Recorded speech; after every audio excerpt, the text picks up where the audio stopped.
Selamat malam Bapak Ibu Saudara-saudari yang terkasih di dalam Kristus.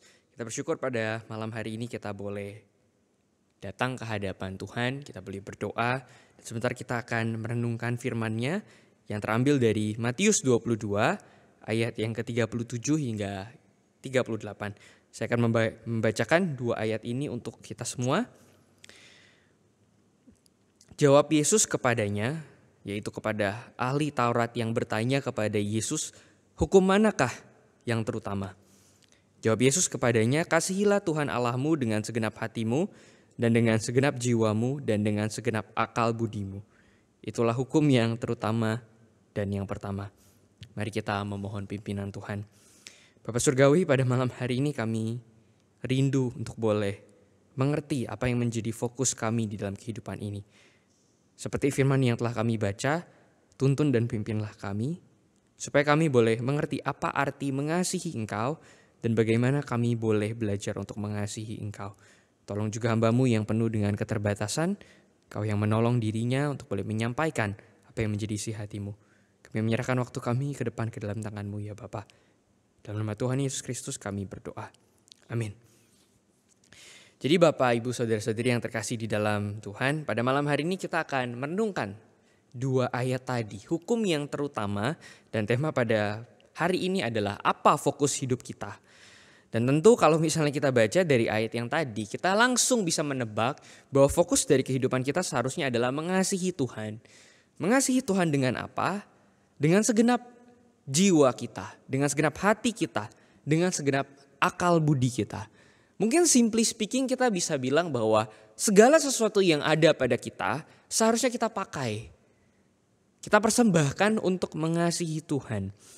Nah, tetapi kalau kita boleh betul-betul melihat ke dalam kehidupan kita, nyatanya berapa banyak dari kita yang betul-betul memberikan waktu kita, memberikan perasaan kita, memberikan pikiran kita, semua yang ada pada diri kita untuk mengasihi Tuhan. Mungkin jawabannya gak ada. Gak ada dari kita yang bisa totally love God with all that we have and with all that we are. Jadi mungkinkah kita mengasihi Tuhan Allah? Jawabannya adalah hampir gak mungkin. Kenapa? Oleh karena kenyataannya manusia itu lebih cinta uang, lebih cinta pekerjaan, lebih cinta keluarga, lebih cinta pasangan, dan bahkan mungkin lebih cinta pelayanan daripada Tuhan. Nah, jadi ini adalah sebuah dilema. Tuhan bilang, kasihi aku with all that you have. Tetapi kenyataannya adalah bukankah kita gak bisa? Dari waktu yang kita pakai, kita tahu hati kita, pikiran kita, energi kita spend untuk hal-hal yang lain. Kalau misalnya dilihat dari obedience, apakah kita betul-betul taat sama Tuhan? Kita tahu jawabannya enggak. Nah, jadi persoalannya adalah bagaimana kita bisa mengasihi Tuhan dengan spirit yang benar. Karena di satu sisi kita tahu kita seharusnya mengasihi Tuhan. Tetapi di dalam pergumulan kita, di dalam journey kita tahu kita mengasihi Tuhan enggak dengan kasih yang full. Kita mau mengasihi Tuhan gak bisa. Tapi kita gak bisa menjauh juga dari Tuhan. Kenapa? Karena kita sadar kita gak bisa lepas dari Tuhan. Jadi ada tension di sini. Antara aku harus mengasihi Tuhan tapi aku gak bisa. Jadi rasanya aku pengen jauh-jauh aja dari Tuhan. Tapi di sisi lain aku juga sadar bahwa aku gak bisa lepas dari Tuhan. Karena kalau misalnya aku melepaskan diriku dari Tuhan, siapa yang mau take care of me? Dan kalau saya boleh bacakan Mazmur 139. Saya akan bacakan Mazmur 139 ayat yang ke-7 hingga ayat yang ke-10. Pemazmur berkata, kemanakah aku dapat pergi menjauhi roh-Mu? Kemana aku dapat lari dari hadapan-Mu? Jika aku mendaki ke langit, Engkau di sana. Jika aku menaruh tempat tidurku di dunia orang mati, di situ pun Engkau. Jika aku terbang dengan sayap fajar dan membuat kediaman di ujung laut, juga di sana tangan-Mu akan menuntun aku. Dan tangan kanan-Mu memegang aku. Jadi seperti yang dikatakan oleh C.S. Lewis, God is our only comfort. Kita tahu di dalam kehidupan ini, kalau ada apa-apa kita gak bisa lari ke hal yang lain selain Tuhan. There's no other help. Tapi di sisi lain Tuhan itu seolah-olah menjadi supreme terror. God is the only comfort, but He is the supreme terror. Maksudnya apa? Maksudnya adalah kita tahu satu-satunya tempat perlindungan kita. Satu-satunya pribadi yang mengetahui isi hati kita, yang understand diri kita fully, cuman Tuhan. He is the only comfort. Tapi di sisi lain kita juga tahu bahwa kalau kita betul-betul mau devote ourselves to God, kalau kita mau betul-betul mengikut Tuhan, kayak yang pemazmur bilang tadi, kemanapun aku pergi, engkau mengikut-ngikuti aku. Saudara, kita bisa membayangkan, ikut Tuhan itu adalah sesuatu yang gak mudah. Dan makanya Tuhan bilang, kamu mengasihi aku with all that you have. Bukankah ini adalah sesuatu yang menjadi terror untuk jiwa kita? Karena kita tahu almost is never enough. Aku memberikan yang terbaik, tapi itu gak pernah cukup kalau itu gak sempurna. Jadi Tuhan selalu menuntut as if hal-hal yang terbaik dari diri kita. Tuhan selalu menunggu kita mempersembahkan yang terbaik untuk Dia. Jadi di satu sisi kita itu tremble di hadapan Tuhan. Karena kita gak bisa menyembunyikan apapun. Kalau kita mau mengasihi Dia tapi kita tahu kita gak bisa mengasihi Dia, bukankah itu jadi teror untuk jiwa kita? Tapi on the other hand, kalau kita mau menjauh dari Tuhan kita juga gak bisa. Karena kita tahu He is the only comfort. Nah jadi pergumulan ini saya percaya dialami oleh setiap kita. Mengasihi Tuhan itu bisa menjadi sesuatu yang harusnya comforting. Tapi kenyataannya bukankah mengikut Tuhan itu seringkali mendatangkan teror untuk kita. Kalau kita lihat tokoh-tokoh iman di dalam Alkitab. Abraham, Musa, mungkin murid-murid Kristus. Ada tension yang mereka alami. Mau ikut tapi gak bisa ikut dengan setengah hati. Nah lalu apa yang terjadi? Rupanya apakah manusia itu bisa berhadapan dengan Tuhan yang dalam tanda kutip unpredictable? Apakah manusia itu bisa bergaul dengan Tuhan yang selalu ask for more? Beberapa waktu yang lalu kita juga belajar, kita harus meminta lebih karena Tuhan ingin menyediakan lebih. Tetapi apakah jiwa kita, apakah spiritually speaking kita itu siap untuk menerima lebih? Nyatanya kita gak selalu siap untuk ikut Tuhan karena Tuhan itu unpredictable. Tapi kita mau lari kemanapun gak bisa seperti apa yang pemazmur bilang tadi. Dan kita tahu Tuhan itu demand all that we have. Tapi kita tahu kita lebih cinta hal-hal lain dibandingkan Tuhan. Lalu apa yang terjadi di dalam fenomena beragama? Ketika manusia itu gak sanggup untuk ikut Tuhan yang unpredictable, untuk ikut Tuhan yang misterius, yang kadang-kadang unknown, yang kadang-kadang reveal himself di dalam cara-cara yang kita gak mengerti, apa yang dilakukan oleh manusia? Saudara-saudara, yang dilakukan oleh manusia adalah kita turn into religion. Eric Fromm itu bilang bahwa ketika manusia itu udah gak bisa lagi menghandle Tuhan, yang dilakukan adalah mereka lari ke agama. Jadi maksudnya hubungan yang formal dengan Tuhan, hubungan yang full of order, hubungan yang predictable, hubungan yang terstruktur, rupanya itu lebih menyenangkan untuk kita manusia. Nah jadi kita harus hati-hati, meskipun Tuhan bilang kasihilah aku dengan segenap hatimu, dengan segenap jiwamu, dan dengan segenap akal budimu. Dan meskipun seringkali as if kita bisa melakukan itu, tapi kita mungkin melakukan dalam bentuk yang wrong. Dan ini spirit dari orang-orang Farisi. Saudara-saudara, apakah orang-orang Farisi gak tahu hukum yang terpenting? Mereka adalah orang-orang Yahudi yang memelihara tradisi. Mereka adalah orang-orang Yahudi yang belajar dari nenek moyang mereka. Dari zaman Yosua mereka tahu perintah itu clear. Taurat itu harus kamu ikat di dalam hatimu. Harus kamu remember di dalam pikiranmu. Bukankah itu bentuk mengasihi Tuhan dengan segenap jiwa, dengan segenap akal budi, dengan segenap hati? Dan hukum Taurat yang dilakukan oleh orang-orang Farisi pada waktu itu, bukankah itu adalah bentuk kasih mereka kepada Tuhan? Dengan segenap hati, dengan segenap jiwa, dan dengan segenap akal budi.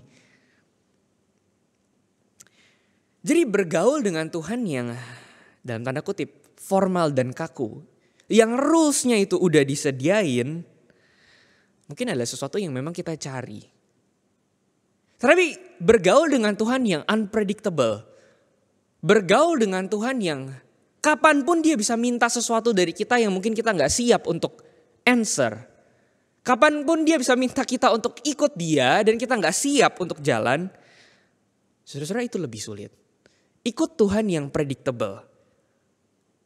Ikut Tuhan yang diajarkan oleh agama adalah sesuatu yang semua manusia kejar. Jadi Eric Fromm itu juga bilang bahwa manusia itu membutuhkan Tuhan. Manusia itu membutuhkan agama untuk apa? Untuk dealing dengan rasa bersalah. Jadi kalau aku ini terlalu sekuler, kalau nggak ada aspek-aspek rohani dan spiritual di dalam diriku, aku itu feeling guilty. Dan untuk berdamai dengan rasa guiltyku, aku butuh yang namanya agama. Aku butuh konsep Tuhan di dalam hidupku. Dan itu ada dalam bentuk religion. Even Christianity adalah sebuah religion. Jadi lebih baik aku itu devoted to a certain religion daripada aku ikut Tuhan yang unknown. Daripada aku ikut Tuhan yang bisa kasih pergumulan yang aku gak mengerti. Saudara-saudara, ini kisah misalnya dialami oleh Ayub. Dia kenal Tuhan. Dia tahu Tuhan itu seperti apa. Tapi ketika dia dikasih sebuah ujian di dalam hidupnya, baru akhirnya dia bilang, selama ini aku mendengar Tuhan dari mulut orang. But for the first time in my life, akhirnya aku mengalami Tuhan for who He is. Pertanyaannya adalah ketika kita diminta untuk mengasihi Tuhan. Ketika Tuhan itu demand supaya kita mengasihi Dia dengan segenap jiwa, dengan segenap hati, dengan segenap akal budi. Apakah kita ready? Kalau kita mau melihat bagian lain di dalam Alkitab, kita kenal kisah tentang anak yang hilang. Sebuah perumpamaan yang dikisahkan oleh Tuhan Yesus kepada orang-orang Farisi, kepada ahli-ahli Taurat yang waktu itu berkumpul di sekitar dia. Dan ahli-ahli Taurat itu confused, mereka gak ngerti kenapa Tuhan itu bisa main sama pemungut cukai, sama orang-orang berdosa. Kalau ikutin ajaran agama Yahudi pada waktu itu, Tuhan gak seharusnya main sama orang-orang ini. Tuhan gak seharusnya dekat-dekat sama orang kafir. Ini adalah religion yang predictable buat mereka. Ini adalah religion yang mereka bisa ngerti dengan akal mereka.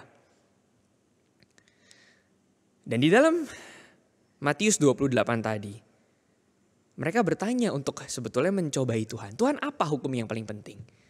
Dan sebetulnya mereka udah tahu pasti. Kasihilah Tuhan Allahmu dengan segenap hatimu, dengan segenap jiwamu, dan dengan segenap akal budimu. Tapi pertanyaannya adalah kenapa Tuhan Yesus harus repeat? Tuhan Yesus harus ulang sekali lagi hukum yang sebetulnya orang-orang ini udah tahu. Dan kita harus bisa bayangin pada waktu itu, ahli-ahli Taurat adalah mereka yang religius, mereka yang merasa gue udah mengasihi Tuhan dengan apa? Dengan tradition yang gue keep selama ini. Dengan rules yang gue buat selama ini. Tapi Tuhan bilang, kasihilah Tuhan Allahmu dengan segenap jiwamu. Dengan segenap batinmu dan dengan segenap akal budimu. As if apa yang dilakukan oleh orang-orang ini gak cukup. As if orang-orang ini sebetulnya udah kenal Tuhan, udah merasa dekat sama Tuhan. Tapi Tuhan bilang, no, you haven't known me. Dan ironisnya kalau kita lihat ke dalam Lukas 15, orang yang kayaknya kenal Tuhan, ternyata jauh, distant dari Tuhan. Orang yang hilang, yang kayaknya itu jauh dari Tuhan, justru sebetulnya mungkin dekat. Lebih dekat sama Tuhan. Gak seperti apa yang kita bayangkan. Lukas 15 itu bercerita tentang si sulung yang gak seneng hati ketika bapak itu memanggil anak yang hilang kembali, menerima anak yang hilang kembali. Ini adalah gambaran dari ahli-ahli Taurat. Yang pada waktu itu gak sudi, gak rela ketika Tuhan Yesus main sama orang-orang berdosa, orang-orang yang tersesat. Dan di dalam perumpamaan tentang anak yang hilang digambarkan bahwa orang-orang, maksudnya si sulung yang menggambarkan orang-orang Farisi, orang-orang Yahudi pada waktu itu adalah mereka yang obedience. Adalah mereka yang melakukan semua yang dikehendaki oleh Bapa. Tapi rupanya relasi ini adalah relasi yang dingin. Jadi meskipun mereka melakukan semua perintah Bapa, ternyata mereka gak merasa punya sense of belonging. Gak merasa mereka itu anaknya Bapa. Oleh karena itu ketika si bungsu datang dan didekap oleh Bapa, si sulung kaget. Dan dia berpikir, kenapa? Bapa, kenapa engkau memberikan lembu untuk disembelih? Kenapa kamu celebrate kedatangan si anak bungsu yang udah mencampakkan dirimu? Yang memalukan bagi keluarga. Tapi terus si Bapa bilang kepada si sulung, apa yang ada padaku semuanya adalah milikmu. Apakah kamu gak tahu semua kepunyaanku adalah punyamu? In other words, ada sebuah misunderstanding. Bapak ini menganggap si anak sulung sebagai anak. Tapi relationship yang dimengerti oleh si anak sulung adalah tuan dan hamba. Padahal ini adalah family.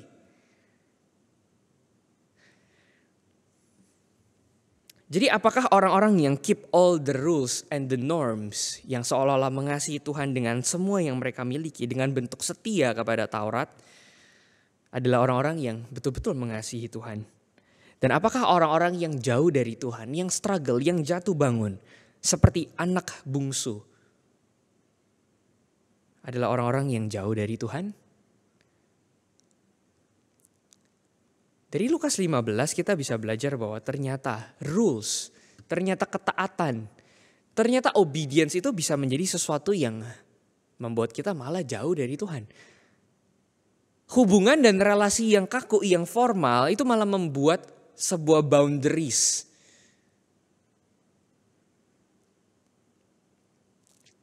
As if kita itu dekat sama Tuhan, tapi sebetulnya enggak. Dan bahkan kita itu menggunakan obedience kita supaya Tuhan itu enggak menuntut lebih jauh. As if kita itu ngomong sama Tuhan, oke Tuhan, I will follow all of your rules. Aku akan ikut semua yang kamu minta, tapi aku gak bisa ikut kamu. Ngerti ya? Kalau kita pelayanan, kalau kita aktif di gereja, kalau kita melakukan apa yang diajarkan oleh iman Kristen, as if kita itu udah memberikan diri kita ke Tuhan. Tapi bisa jadi sebetulnya ini hanya sebuah escape mechanism. Tuhan, aku gak bisa kasih sedalam-dalamnya apa yang ada pada diriku. Tapi aku akan ikut terus yang diajarkan oleh tradisi dan komunitas. I will follow all the rules but not you. Jadi hubungan kita sama Tuhan adalah hubungan yang bisa jadi dingin, kaku, dan cenderung manipulatif.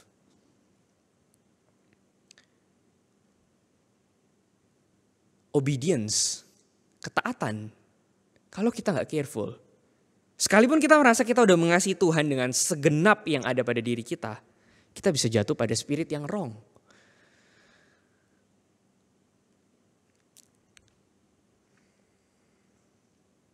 Lebih mudah, seperti yang dikatakan oleh Eric Fromm tadi. Tuhan itu kita perkecil jadi set of rules. Ikut Tuhan itu jadi sebuah manual book yang kita lakukan. Seolah-olah kita itu dekat, tapi sebetulnya emotionally distant. Gak ada attachment sama Tuhan. Oleh karena kalau Tuhan itu udah mulai asking for more, kalau Tuhan itu udah mulai mengusik kita, mulai minta hal-hal yang kita gak nyaman dan kita gak suka, kita gak siap. Jadi kita lebih pilih follow all the rules daripada follow God. Karena kalau kita follow God, kita harus siap hidup di tengah-tengah kondisi yang unpredictable. Tuhan bisa tiba-tiba gerakin hati kita untuk melakukan ini dan itu dan kita gak selalu ready. Tuhan bisa tiba-tiba menggerakkan hati kita, menggelisahkan hati kita untuk berdamai dengan orang-orang tertentu dan kita gak ready. Tuhan bisa tiba-tiba minta kita untuk meninggalkan dosa-dosa yang tersembunyi, yang udah jadi habit yang selama ini kita nyaman untuk lakukan. Dan kita selalu make an excuse. Karena kita pikir semua orang Kristen bergumul. Dan kita gak siap untuk dealing dengan hal-hal yang essentially betul-betul spiritual. Kita lebih mudah mengikatkan diri kita dengan rules. Dengan manual book yang ada. Jadi lebih gampang itu memang kita perform. Performing itu lebih gampang. Performing untuk pleasing God. Supaya Tuhan gak nuntut lebih banyak lagi, itu lebih gampang. Dibandingkan kita harus memaintain sebuah relationship yang real, yang gak ada boundaries. Saudara, inilah yang dilakukan oleh ahli-ahli Taurat. Mereka ngerasa kenal Tuhan, mereka merasa dekat dengan Yahweh. Mereka merasa they keep all the rules and therefore they have loved God with all that they have. Tapi ternyata mereka gak siap untuk masuk ke dalam pengalaman-pengalaman hidup yang out of the box. Contoh sederhananya ketika mereka disuruh Tuhan, dituntun sama Tuhan untuk mengasihi kelompok-kelompok yang berbeda sama mereka. Yang berbeda dari mereka maksudnya. Orang-orang marginal, orang-orang berdosa. Mereka gak siap dealing dengan jiwa mereka yang judgmental. Dan mereka gak mau. Jadi masuk ke dalam sisi-sisi di mana kita itu spiritually betul-betul dipaksa sama Tuhan untuk change, untuk berubah. Itu gak mudah. Tetapi beragama, dari kita klaim kita beragama dengan segenap yang kita miliki, itu justru lebih mudah.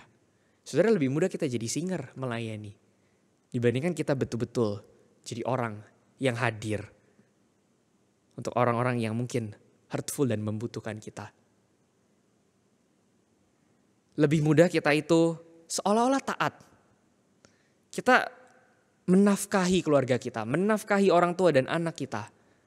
That's easy dan mungkin itu yang kita pikir diajarkan. That's the manual book. Melakukan hal itu, menafkahi keluarga kita itu lebih mudah daripada kita build a relationship heart to heart sama keluarga kita. Nah padahal dalam area-area yang seperti ini, area-area yang hidden, area-area yang seringkali gak di cover sama religion, karena ini bicara tentang spirituality, di dalam hal-hal itu kita seringkali gak ready.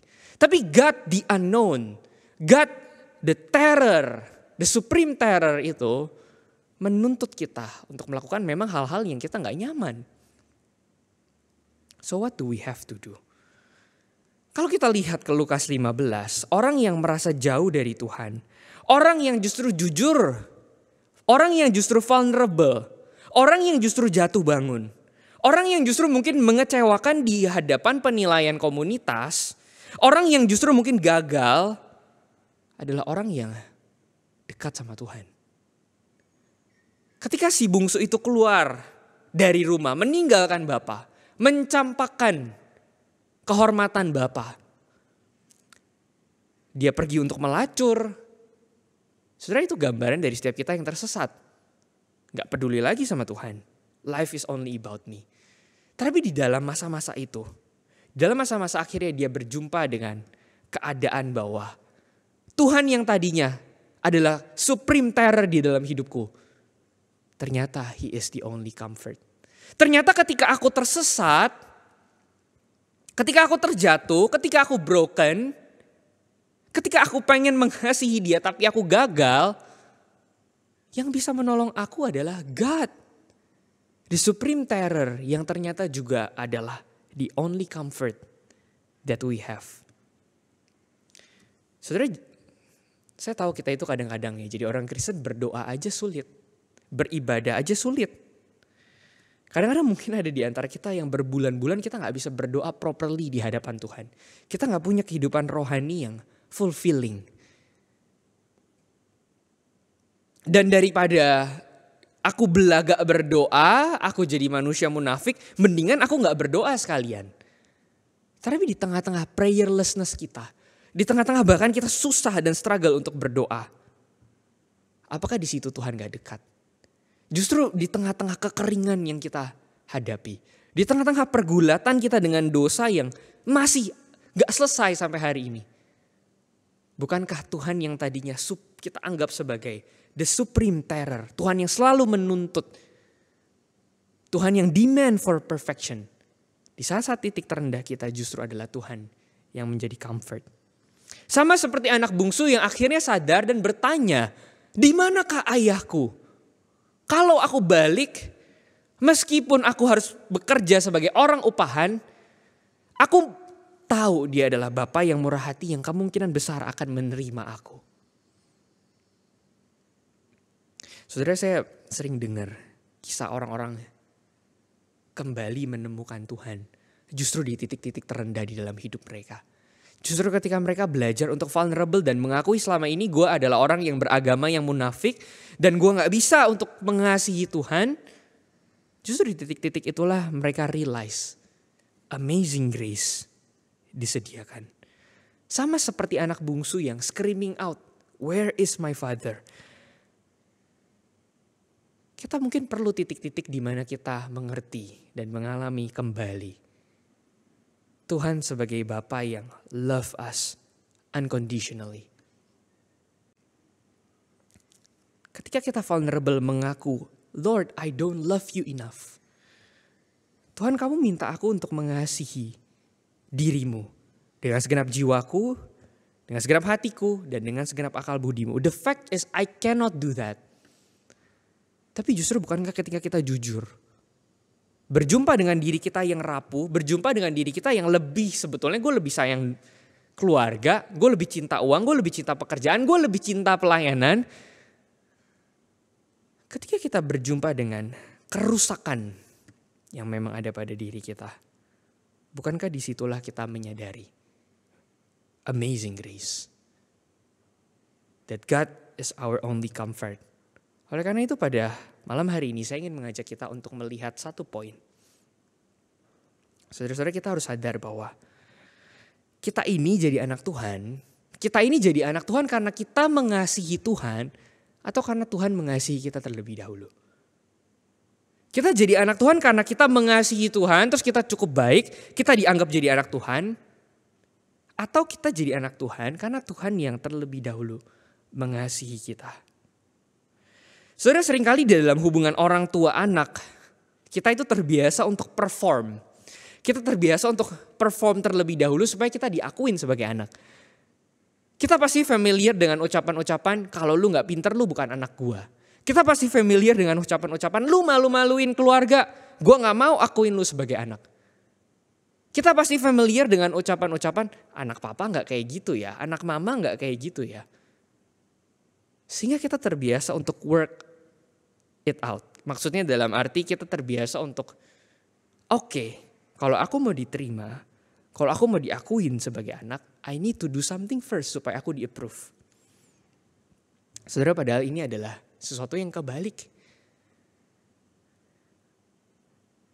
Justru ketika kita itu disayangi dan diterima, terlepas dari performance kita, baru kita bisa menjadi manusia yang seutuhnya.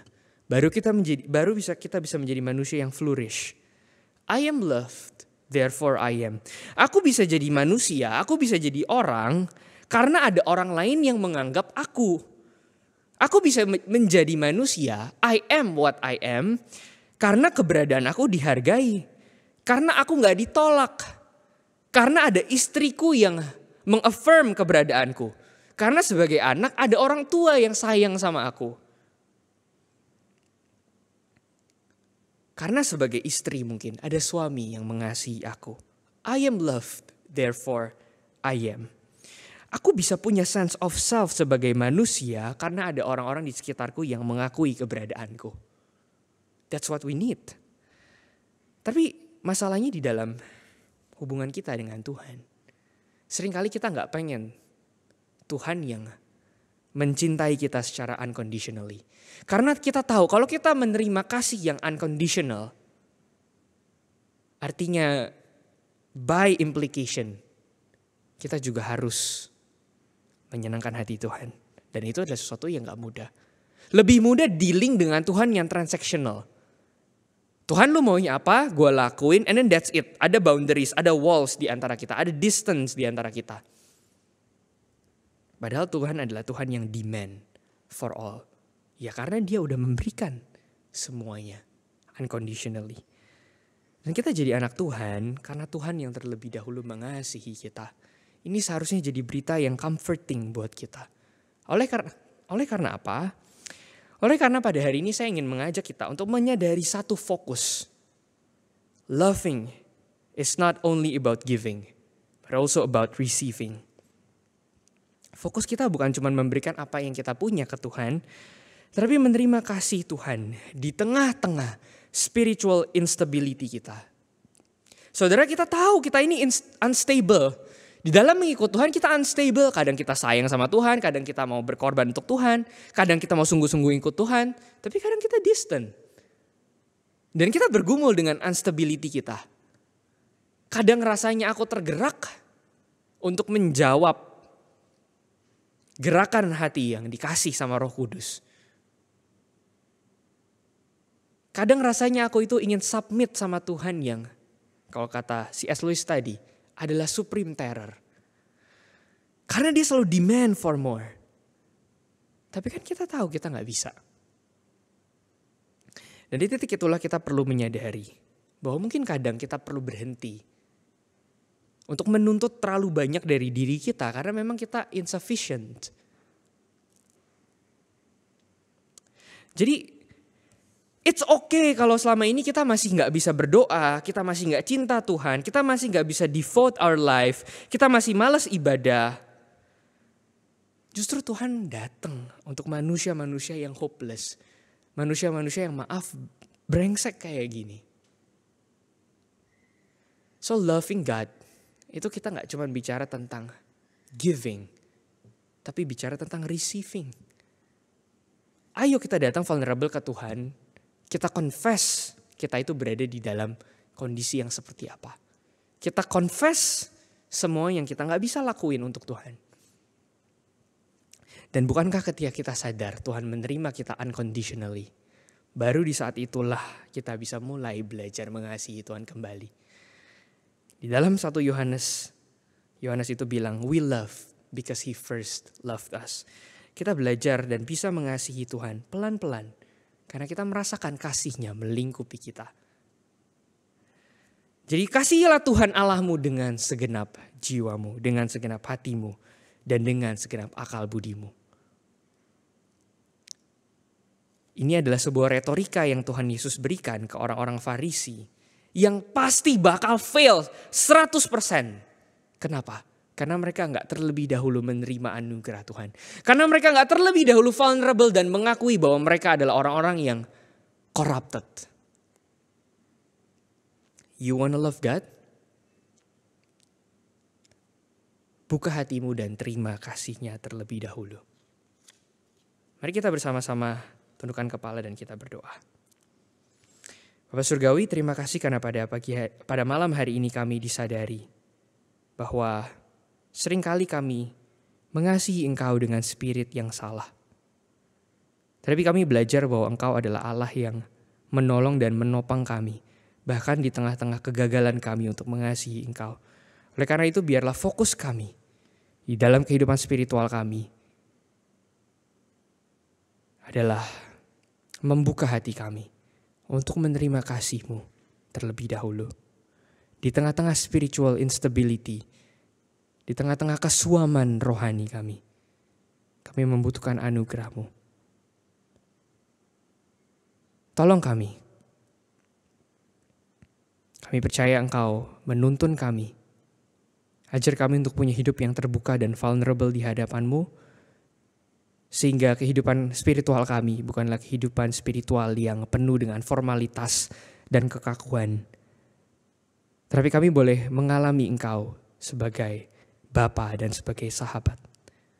Demi nama Tuhan Yesus Kristus kami berdoa. Amin.